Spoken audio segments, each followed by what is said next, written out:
नमस्कार दोस्तों, डेट है आज की 11 जनवरी 2021 और स्वागत है आपका एटोरियल डिस्कशन में। 3 इश्यूज आज हम डिटेल से डिस्कस करेंगे। सबसे पहले हम आर्टिकल डिस्कस करेंगे इलेक्ट्रिक व्हीकल्स से संबंधित।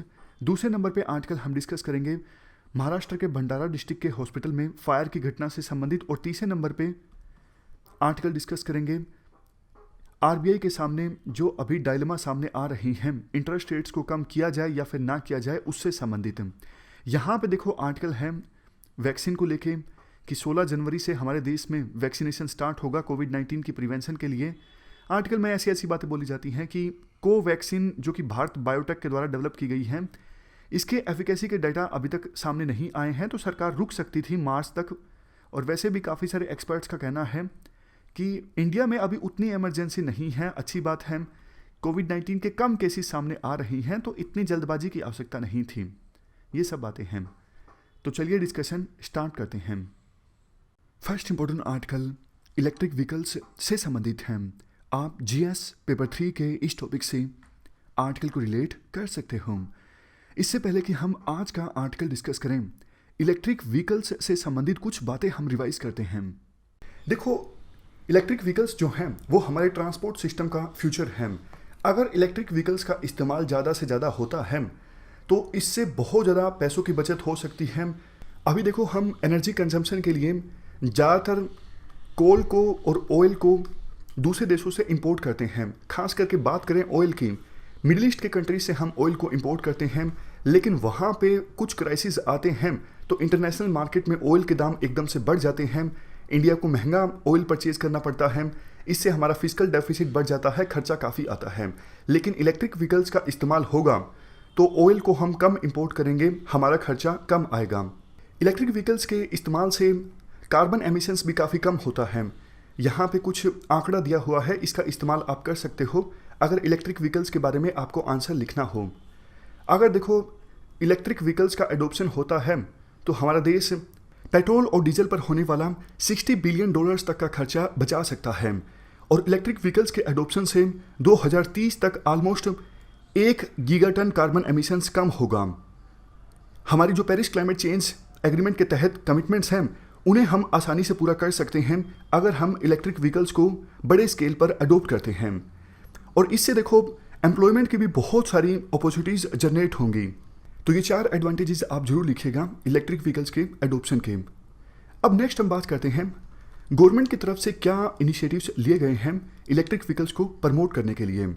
देखो, national electric mobility mission plan 2020, इस प्लान के अंतर्गत गवर्नमेंट ने टारगेट ये रखा है कम से कम 2020 तक 6 मिलियन यानी 60 लाख इलेक्ट्रिक और हाइब्रिड व्हीकल्स सड़कों पर दौड़ेंगे। इलेक्ट्रिक व्हीकल्स को प्रमोट करने के लिए सरकार की तरफ से स्कीम चलाई गई है, फेम इंडिया स्कीम। इसके अलावा यूनियन पावर मिनिस्ट्री ने चार्जिंग ऑफ बैटरीज को एज ए सर्विस कैटेगराइज कर दिया है, यानी चार्जिंग स्टेशंस पर अब बैटरी को चार्ज किया जाएगा, तो इसके लिए लाइसेंस लेने की आवश्यकता नहीं है। Next point, ministry of power के द्वारा देखो पिछले साल दिसंबर में गाइडलाइंस जारी की गई थी। पब्लिक चार्जिंग स्टेशंस के लिए टेक्निकल पैरामीटर्स सेट कर दिए गए हैं ताकि इलेक्ट्रिक व्हीकल्स कि नॉर्मल या फिर फास्ट चार्जिंग आसानी से हो सके। और देखो, बड़े स्केल पे स्मार्ट सिटीज़ का जो इम्प्लीमेंटेशन हो रहा है, इससे भी इलेक्ट्रिक व्हीकल्स की ग्रोथ को बूस्ट मिलेगा। ये तो हमने पुराने प्रोविजंस की बात की। अभी हाल ही में जो बजट प्रेजेंट किया गया था, इस बजट में क्या प्रोविजन किए गए हैं इलेक्ट्रिक व्हीकल्स को प्रमोट करने के लिए, उनको डिस्कस कर लेते हैं। बजट में देखो सबसे पहला प्रोविजन ये किया गया है इलेक्ट्रिक व्हीकल्स के प्रमोशन के लिए।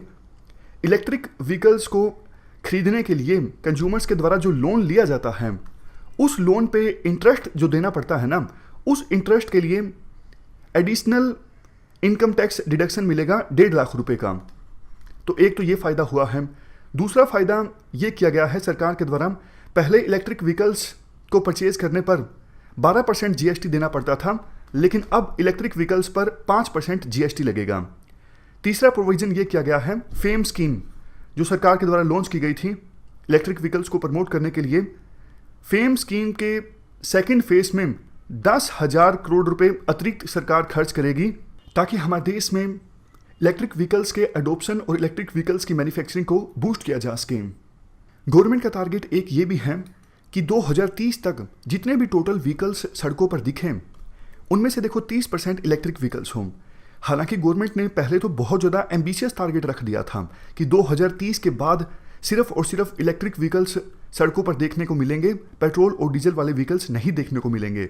लेकिन बाद में गवर्नमेंट को एहसास हुआ कि ये टारगेट तो बहुत ही ज़्यादा एम्बिशियस हो गया, इसलिए गवर्नमेंट ने फिर अपने टारगेट को डाइल्यूट कर दिया कि 2030 तक 30% जो व्हीकल्स दिखेंगे सड़कों पर वो इलेक्ट्रिक व्हीकल्स होंगे।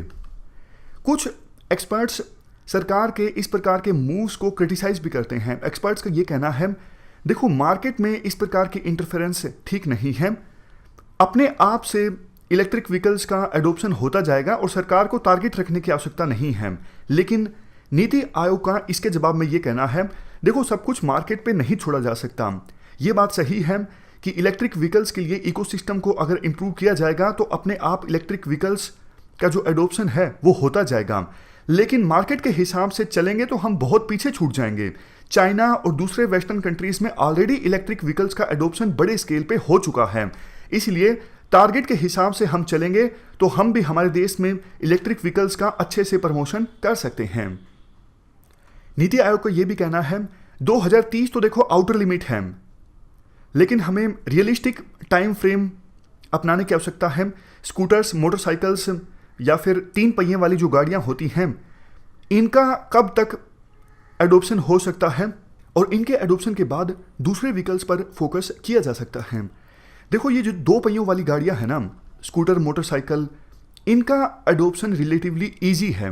क्यों?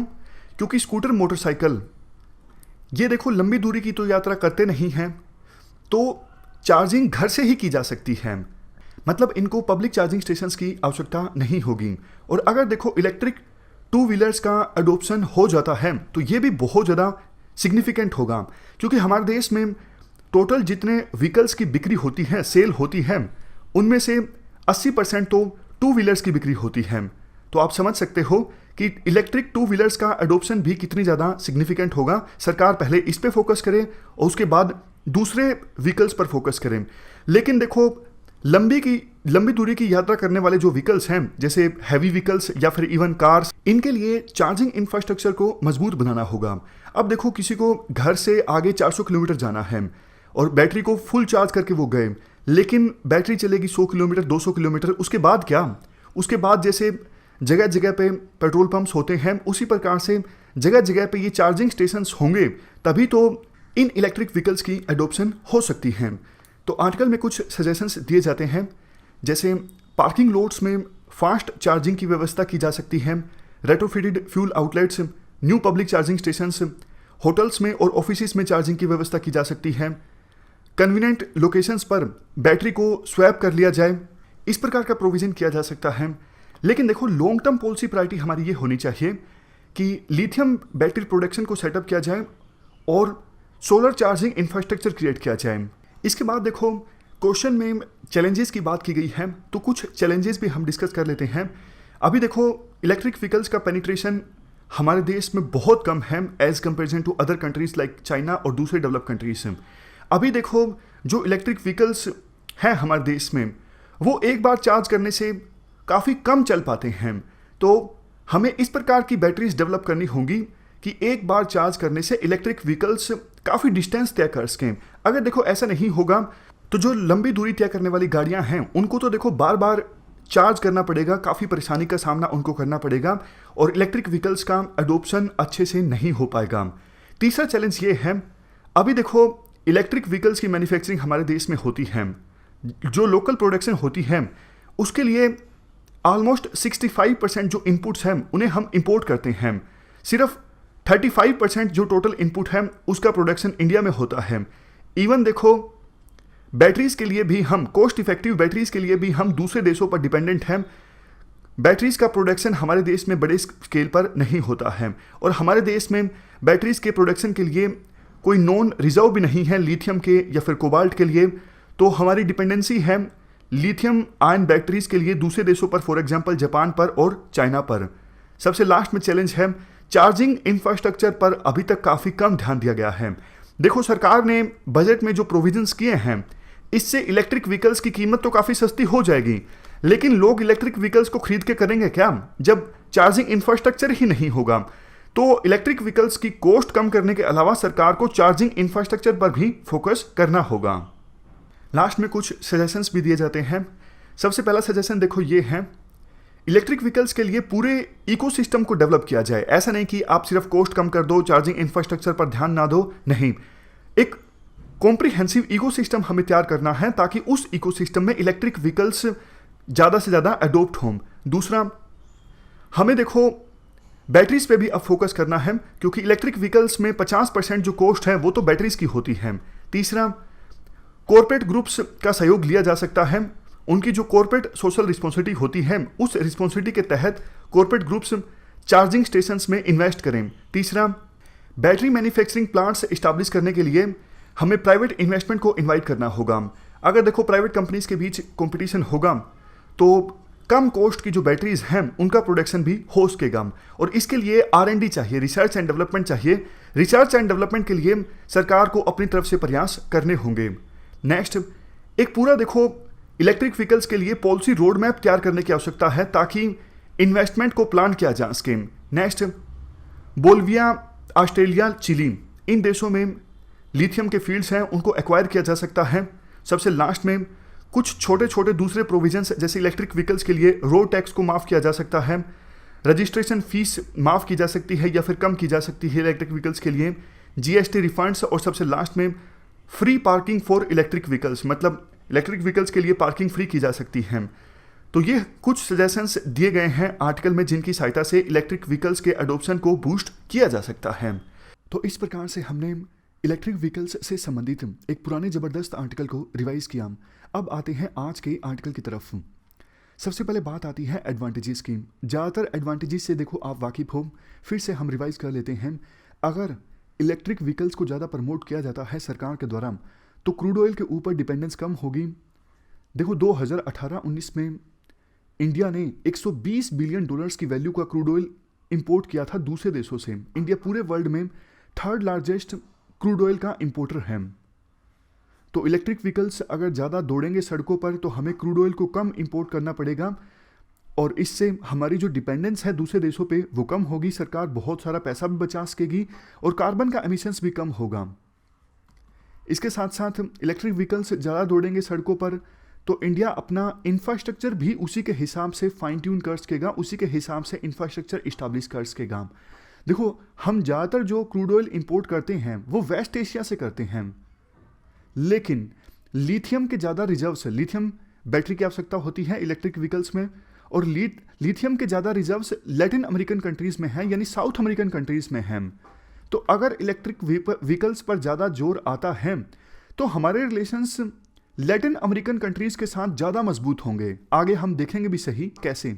इसके बाद हम डिस्कस करते हैं सरकार ने हाल ही में कौन से स्टेप्स लिए हैं इलेक्ट्रिक व्हीकल्स को प्रमोट करने के लिए। देखो सबसे पहला स्टेप जो है वो तो फेम स्कीम से संबंधित है। फेम स्कीम के बारे में आप जानते हो, इलेक्ट्रिक व्हीकल्स को प्रमोट करने की स्कीम है। सरकार ने कुछ समय पहले फेम 2.0 को लॉन्च किया था। फेम 2.0 स्कीम के अंतर्गत सरकार ने 1.3 बिलियन डॉलर्स के इंसेंटिव एलोकेट किए हैं इलेक्ट्रिक बसेस, 3 व्हीलर्स और उन 4 व्हीलर्स के लिए जिनको कॉमर्शियल पर्पजेज के लिए इस्तेमाल किया जाता है। ये इंसेंटिव्स इन सभी व्हीकल्स को मिलेंगे 2022 से पहले। इसके अलावा सरकार ने 135 मिलियन डॉलर्स एलोकेट किए हैं चार्जिंग स्टेशंस के लिए। इसके अतिरिक्त नीति आयोग का एक प्रपोजल ये भी है बैटरी मेकर्स के लिए, यानी बैटरी मैन्युफैक्चरर्स के लिए 4.6 बिलियन डॉलर्स की सब्सिडी एलोकेट की जाए आने वाले सालों में, ताकि हमारे देश में ज़्यादा से ज़्यादा इलेक्ट्रिक व्हीकल्स की यानी लिथियम बैटरी ज़्यादा से ज़्यादा मैन्युफैक्चर हो। ये जो पॉलिसीज़ हैं, ये पॉलिसीज़ देखो इन्विजन करती हैं कि 2030 से पहले हमारे देश में टोटल जितने भी व्हीकल्स सड़कों पर दौड़ते हैं ना, उनमें से 30% जो व्हीकल्स हों वो इलेक्ट्रिक व्हीकल्स हों।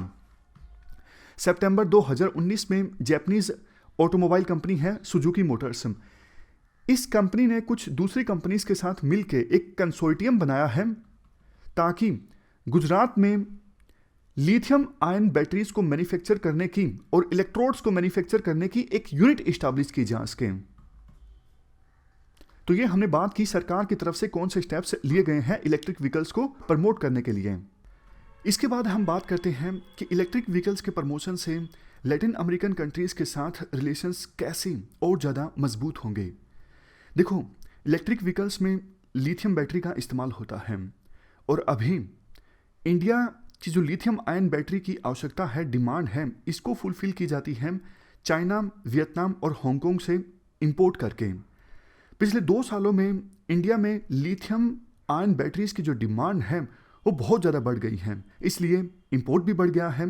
लिथियम इंपोर्ट जो है पिछले 2 सालों में $384 मिलियन से बढ़ के $1.2 बिलियन तक पहुंच गया है।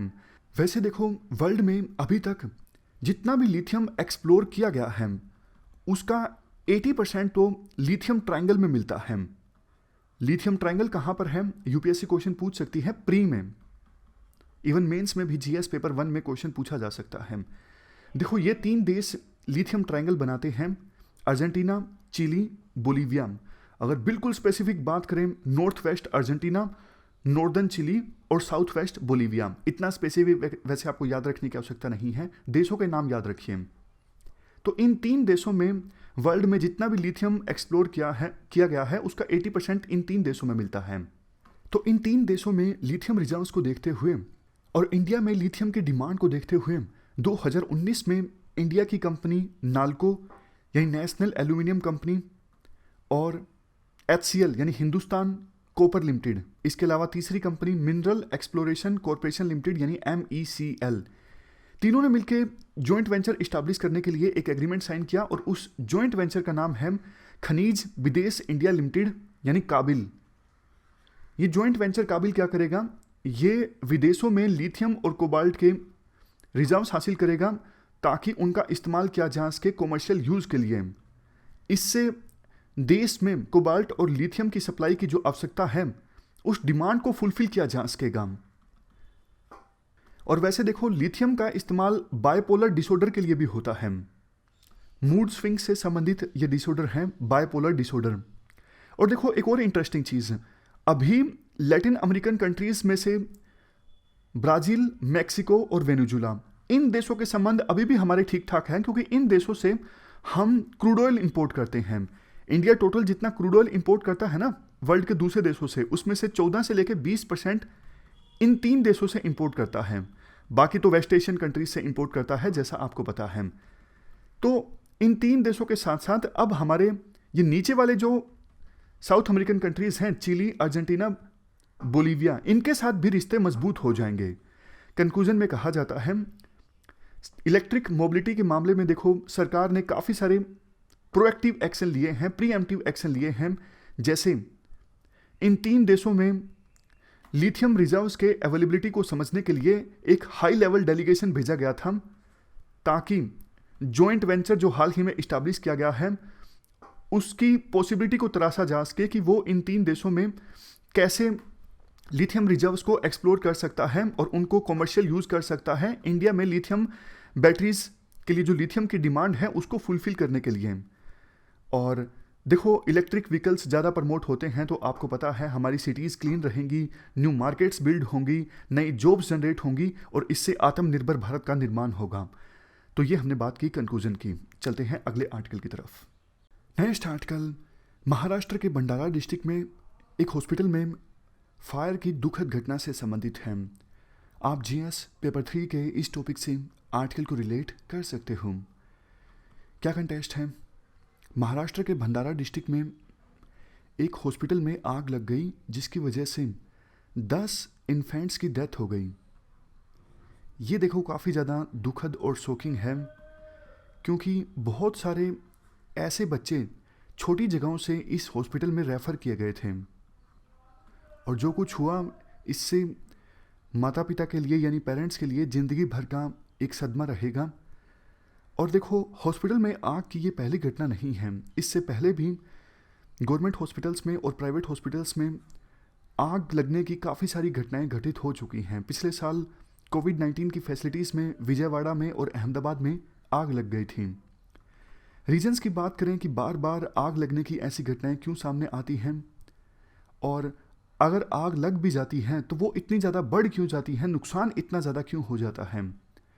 देखो, इंटेंसिव केयर यूनिट्स में, नियोनेटल आईसीयूज़ में और ऑपरेटिंग रूम्स में ऑक्सीजन की मात्रा ज़्यादा होती है।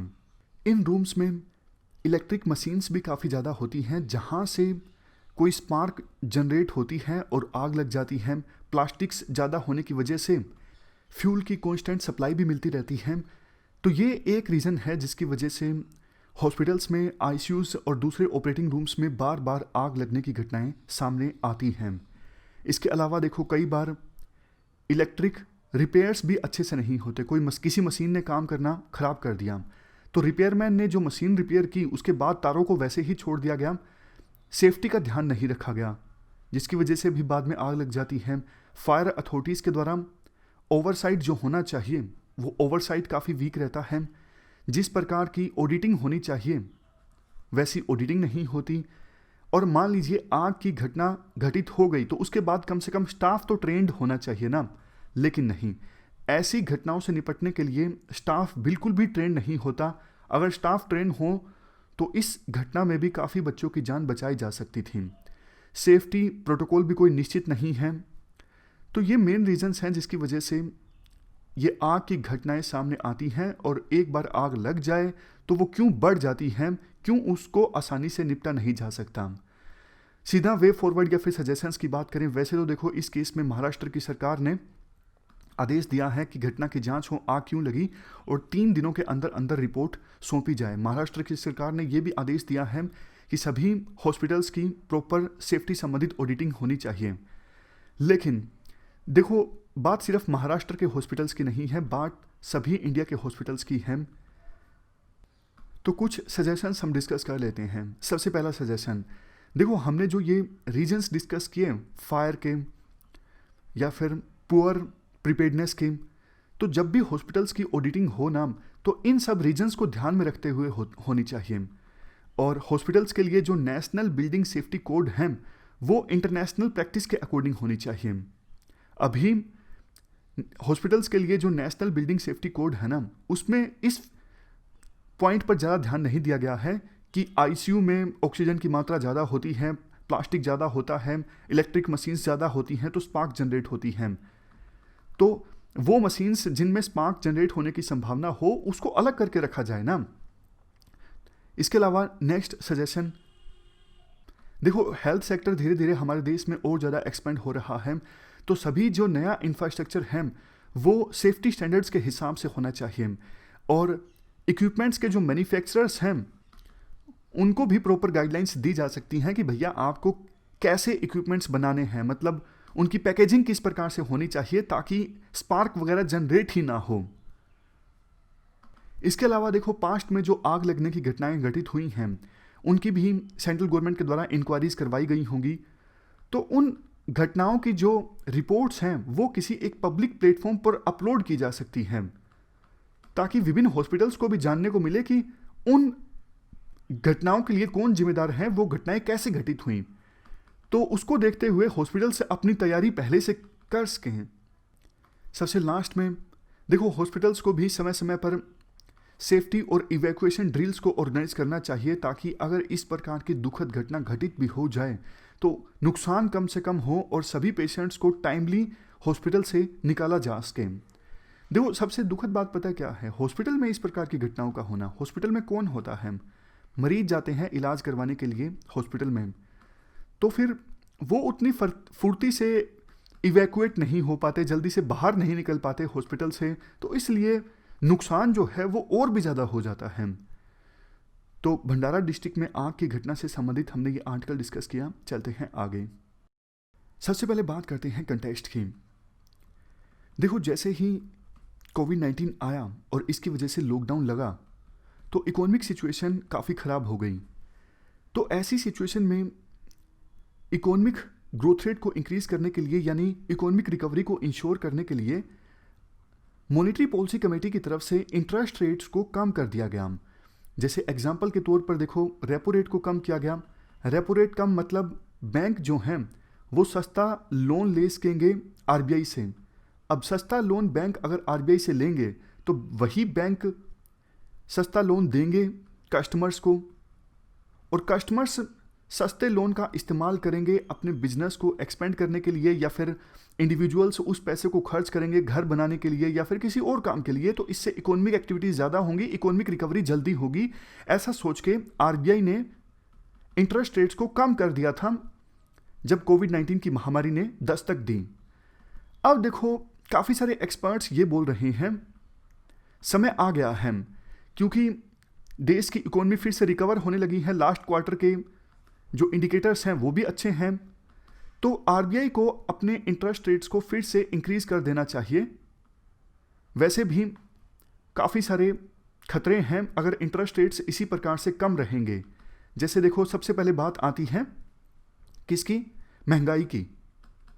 देखो मार्केट में अगर पैसा ज़्यादा होता है ना, लिक्विडिटी ज़्यादा होती है, तो फिर महंगाई बढ़ जाती है ऐसी सिचुएशन में, क्योंकि लोगों के पास ज़्यादा पैसा है, लोन सस्ता मिल रहा है, ज़्यादा पैसा है तो वो मार्केट में जाके खर्च करेंगे, मतलब चीज़ों की डिमांड बढ़ गई है और सप्लाई उतनी ही है, तो ऐसी सिचुएशन में महंगाई बढ़ जाती है। वैसे भी देखो लॉकडाउन लगने के कारण प्रोडक्ट्स की जो सप्लाई है वो प्रभावित हुई थी, सप्लाई चेन्स में डिसरप्शन आने की वजह से। तो अभी महंगाई कितनी है, पिछले कुछ समय से महंगाई जो है वो जो रेंज है जो बोली गई है मॉनेटरी पॉलिसी कमेटी को कि आपको महंगाई मेंटेन करनी है 2 से लेकर 6% के बीच में, इससे ऊपर महंगाई चल रही है, यानी 6% से ऊपर महंगाई चल रही है। तो आरबीआई के सामने जबरदस्त डिलेमा है कि क्या मॉनेटरी पॉलिसी को टाइट किया जाए, यानी इंटरेस्ट रेट्स को इंक्रीज किया जाए ताकि महंगाई को इस रेंज में लाया जा सके, या फिर ग्रोथ इंडिकेटर्स भी अभी इतने ज़्यादा मजबूत नहीं है ना कि हाँ इकोनॉमिक रिकवरी बिल्कुल होने ही वाली है, बहुत तेज इंडिया की इकोनॉमी रिकवर कर रही है, ऐसा भी नहीं है। मतलब जो ग्रोथ इंडिकेटर्स हैं वो फ्रेजाइल हैं, कमज़ोर हैं। तो एकदम से अगर मॉनेटरी पॉलिसी को टाइट किया जाएगा तो फिर उसके रिपरकशंस देखने को मिल सकते हैं। जैसे देखो एक पुराना एग्जाम्पल दिया जाता है, यूएसए में क्वांटिटेटिव ईजिंग हुई थी 2008 में जब क्राइसिस आए थे।